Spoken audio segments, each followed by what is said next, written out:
Bismillahirrahmanirrahim. Alhamdulillahirrabbilalamin. Allahumma salli ala Sayyidina Muhammad wa ala ali Sayyidina Muhammad. Alhamdulillah, kali ini kita bisa berjumpa kembali. Ya, sebelumnya sudah pernah kita bahas bagaimana gaya hidup 102, kosongnya atau nolnya, bahwa hidup kita jangan sampai dirusak dengan prasangka-prasangka buruk, dengan pikiran-pikiran negatif. Justru itu akan menyengsarakan kita semua.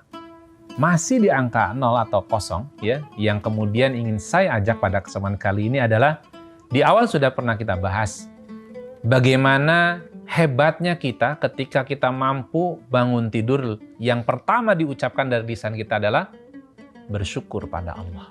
Maka selama kita mampu bersyukur setelah bangun tidur, seharian itu kita akan terus ada dalam wilayah area bersyukur kepada Allah Subhanahu wa Ta'ala. Dan kita tahu, orang yang mampu bersyukur di awal tidurnya, maka dia akan terus diberikan karunia lebih oleh Allah Subhanahu wa Ta'ala.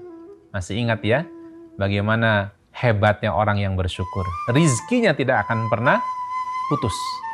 Bahkan karunia Allah akan terus ditambah kepada mereka yang ahli syukur. Inilah yang penting di angka 0 atau kosong. Awalilah hati kita dengan hati yang bersih, pikiran positif, dan baik sangka.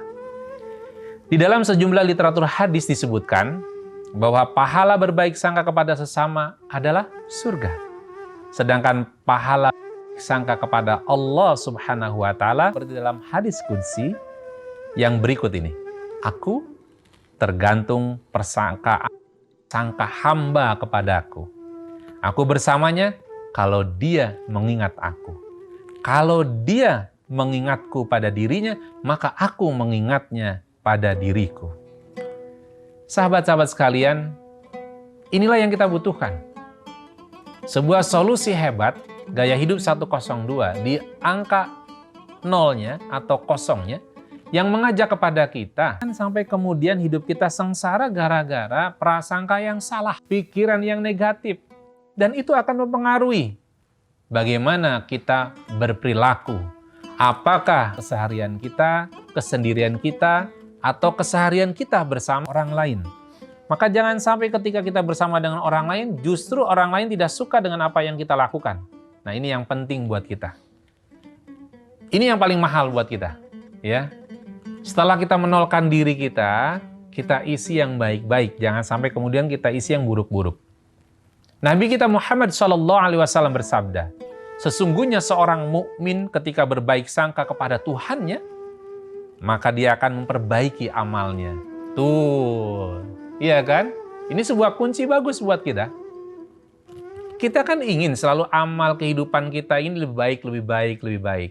Siapa sih yang gak mau kesejahteraannya tiap bulan naik? Nah, kita kan semua ingin dunia dapat kebaikan, ya. Dan kita sangat berharap bahwa akhirat pun akan memberikan keselamatan kepada kita. Maka ternyata apa kuncinya? Baik sangka kepada Allah, maka Allah akan memperbaiki amal kita. Sementara orang yang buruk sangka kepada Allah Subhanahu wa Ta'ala, maka dia akan mengalami masa melakukan amal-amal keburukan. Na'udzubillah min dzalik. Dalam hadis riwayat Ahmad ini memperkuat kepada kita bagaimana pilihan hidup kita harus kita lakukan dengan menolkan diri kita. Berbaik sangka kepada siapa saja. Semoga ini menjadi satu prinsip hidup yang bahagiakan kepada kita, keselamatan dunia dan akhirat.